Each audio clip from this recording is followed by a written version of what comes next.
سب سے اعلیٰ درجے کا اسلام کیا ہے؟ من سلم المسلمون من لسانہ و یدہ۔ زندگی میں یہ طے کر لو، کوئی کتنا ہی تمہیں دکھ پہنچائے، کوئی کتنا ہی تمہاری بےعزتی کرے، چپ ہو جاؤ، سہ جاؤ۔ مرنے والے کی کیا عزت، کیا ذلت، میں نے تو مر کے دیکھا ہے، اور مجھے یہ حدیث سمجھ میں آئی ہے بڑی اچھی طرح، موتو قبل ان تموتو، کہ مرنے سے پہلے مر جاؤ۔ اس وقت اگر میں مر جاتا تو مجھے کوئی گالیاں دیتا تو مجھے کیا نقصان تھا، اور مجھے کوئی نعرے لگاتا میرے لیے تو میرا کیا نفع تھا۔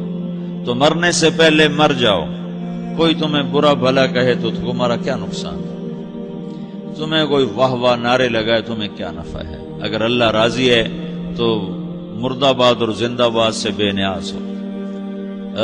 ابو ذر رضی اللہ تعالیٰ عنہ کو ایک آدمی نے گالیاں دی تو انہوں نے فرمایا، بیٹا ایک گھاٹی آگے آ رہی ہے، اس میں گر گیا تو جو کچھ کہہ رہے ہو اس سے بھی زیادہ کا حقدار ہوں، اور اگر پار ہو گیا تو تیری گالیوں سے مجھے کوئی فرق نہیں پڑتا ہے۔ من سلم المسلمون من لسانہ و یدہ موتوا قبل ان تموتوا۔ چونکہ آج کل اخلاق ہیں انتقامی، معاف کرنے والے اخلاق ہیں نہیں، انتقامی اخلاق ہیں۔ ہمارا معاشرہ انتقامی ہے، اچھا کرو گے تو ہم اچھا کریں گے، برا کرو گے تو ہم برا کریں گے، جیسا کہو گے ویسا ہم سے سنو گے۔ یہ ہمارا ماحول ہے، یہ ہمارا۔ ایک ماں کہہ رہی تھی دوسری ماں کو، میرے پترا کدی کسی نے واسطے سلام نہیں کیتا، بڑے فخر سے کہہ رہی ہے، ہمارے اپنے گاؤں کی بات، میرے پترا کدی نہیں کسی نے واسطے سلام کیتا، مائی جڑا کرے انہوں کریں دیں، جڑا نہ کرے انہوں پوچھ دے ہی کوئی نہیں۔ یہ وہ فخر سے کہہ رہی، جو سب سے بڑا عیب ہے وہ سب سے بڑا فخر بنا ہوا۔ میرے پترا کدی نہیں کسی نے واسطے سلام کیتا۔ جب ماں باپ نے یہ سبق دیا تو اولاد کا کیا قصور ہے؟ ہمارا معاشرہ انتقامی ہے، ایک کی 10 سنانے کا ماحول ہے، تو آپ 100 کی ایک بھی نہ سناؤ۔ احنف بن قیس رضی اللہ تعالیٰ عنہ پہ ایک آدمی نے چڑھائی کر کہنے لگا، ایک سناؤ گے نا تو 10 سنو گے میری طرف سے۔ تو احنف بن قیس کہنے لگے، بھائی تو مجھے 100 بھی سنائے گا نا تو میری طرف سے ایک بھی تو نہیں سنے گا۔ ایک آدمی ان کی بڑی بےزتی کر رہا تھا اور وہ چل رہے تھے، اور وہ 100 گالیاں بک رہا ہے۔ جب آ گیا نا قریب شہر تو کہنے لگے، دیکھا میرا قبیلہ یہاں رہتا ہے، اگر کسی نے سن لیا نا تو تیری بڑی دھلائی کر دے گا، تو نے جو مجھے گالیاں دینی میں کھڑا ہوں یہیں تو دے لے، تو اپنا سارا زور پورا کر لے تاکہ آگے تجھے کوئی تکلیف نہ پہنچا دے میری وجہ سے۔ تو وہ پاؤں پہ گر کے معافی مانگنے لگا کہ واقعی تو بڑے حلم والا ہے۔ وہ مشہور تھے اپنے حلم میں، بردباری، اور لوگ ان کا امتحان لینے آیا کرتے تھے کہ بھئی کوئی ہے جو احنف کو غصہ دلا دے، تو لوگ ناکام ہو جاتے تھے، ان کو غصہ نہیں آتا۔ ایسے ایک عرب سردار گزرا، معن بن زائدہ، وہ بھی اپنے حلم میں بڑے مشہور تھے۔ ایک دفعہ لوگوں میں شرط لگ گئی کہ کوئی ہے معن بن زائدہ کو غصہ دلائے تو ہم اس کو انعام دیں گے۔ تو ایک شاعر نے کہا، میں غصہ دلاتا ہوں، تم دیکھنا ایسے سیخ پا ہو جائے گا جیسے جانور۔ تو وہ چلا گیا اس کی مجلس میں، دربار لگا، عرب سردار تھا بہت بڑا، دربار لگا ہوا، تو کہتا السلام علیکم، وعلیکم السلام۔ تو معن بن زائدہ پر ایک دور بڑے فقر کا گزرا تھا، پھر اللہ نے اس کو بہت بڑی سرداری دی، بنو عباس کا بہت بڑا یہ وزیر گورنر تھا۔ تو کہتا اتذکر اذ لحافک جلد شاۃ واذ نعلاک من جلد البعیر، کیوں بھائی تجھے یاد ہے جب تیرا بستر بکری کی کھال تھا اور تیرے جوتے اونٹ کی کھال کے تھے؟ تو کہنے لگا کیوں نہیں یاد، بھلا کوئی ماضی بھی بھولتا ہے؟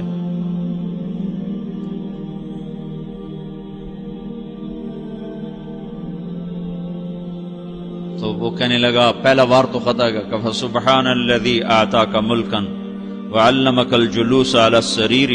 تو پھر ساری تعریفیں تو اللہ کی ہیں جس نے تیرے جیسے کو تخت پہ بٹھا دیا۔ کہاں بھئی ساری تعریفیں اللہ کی ہیں، میری تو کوئی اوقات نہیں۔ تو کہنے لگا، سأرحل عن دیار انت فیہا وان جار الزمان علی الفقیر، جہاں تیرے جیسا حکمران ہو وہاں مجھے رہنا گوارا ہی نہیں ہے، میں یہاں سے چھوڑ کے نکل جاؤں گا چاہے کتنی تکلیف اٹھاؤں۔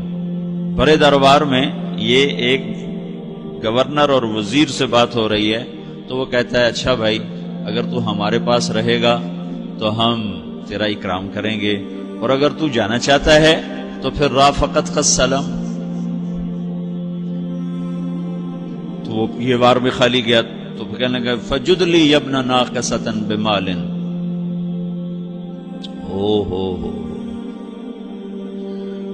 او گندی ماں کے بیٹے مجھے کچھ عطا بھی کر، میں بغیر پیسے کے سفر کیسے کروں گا؟ عرب کو کسی کو بھی ماں کی گالی دے دینا پھر عرب سردار ہو. فجد لی یبن ناقصۃ بمال، بری ماں کے بیٹے مجھے کچھ پیسے بھی دے، میں نے جانا ہے. میں کہا بھائی اس کو 3000 دے دیا جائے.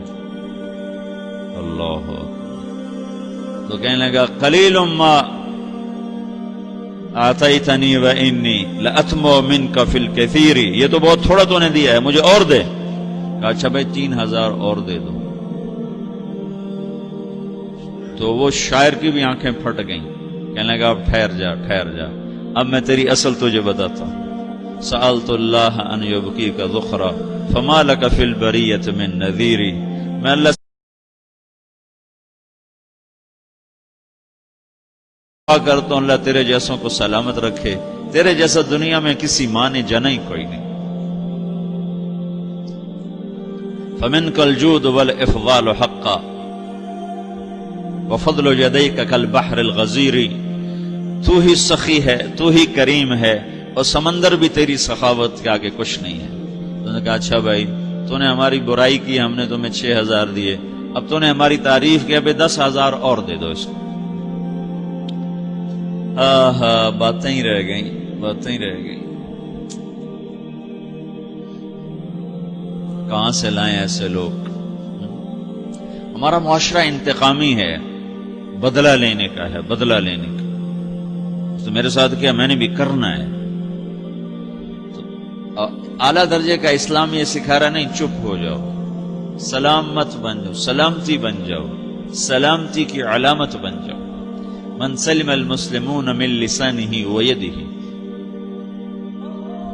اب وہ سوال کرتا ہے یا رسول اللہ ای الایمان افضل، سب سے اعلیٰ درجے کا ایمان کیا ہے؟ اسلام کیا ہے؟ کلمہ، نماز، روزہ، حج، زکات. اعلیٰ درجے کا اسلام کیا ہے؟ من سلم المسلمون من لسانہ ویدہ. یہ اخلاق کا ادنا درجہ ہے، ادنا درجہ ہے. ادنا درجے پر پہنچ کر آپ اسلام میں اعلیٰ درجے پر آ سکتے ہیں. وہ سوال کرتا ہے ایمان کیا ہے؟ تو آپ نے کہا اللہ پر، فرشتوں پر، کتابوں پر، رسولوں پر، موت کے بعد کی زندگی پر، تقدیر پر. اب ایک اور سائل سوال کرتا ہے ای الایمان افضل، سب سے اعلیٰ درجے کا ایمان کیا ہے؟ تو آپ نے فرمایا حسن الاخلاق، اچھے اخلاق سب سے اعلیٰ درجے کا ایمان ہے. جو آدمی اسلام میں، جو آدمی اخلاق میں، جو مرد عورت اخلاق میں ادنا درجے پر ہوتا ہے وہ اسلام میں اعلیٰ درجے پر پہنچتا ہے. اب اگر وہ اخلاق میں اعلیٰ درجے پر آ جائے تو اب یہ کہاں پہنچے گا؟ اب یہ کہاں پہنچے گا؟ میرا نبی کہہ رہا ہے سب سے اعلیٰ درجے کا ایمان ہے حسن اخلاق، حسن اخلاق. ابو ہریرہ نے پوچھا یا رسول اللہ وما حسن الاخلاق، یہ بھی ایک اور حدیث ہے. یا رسول اللہ حسن اخلاق کیا چیز ہے؟ تو آپ نے 3 چیزیں فرمائی، تصل من قطعک وتعطی من حرمک وتعفو عمن ظلمک. جو تم سے توڑے نہ تم اس سے جوڑو.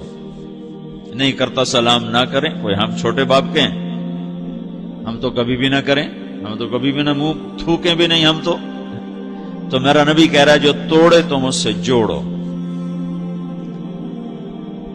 جو محروم کرے اس سے عطا کرو، جو زیادتی کرے اس سے درگزر کرو.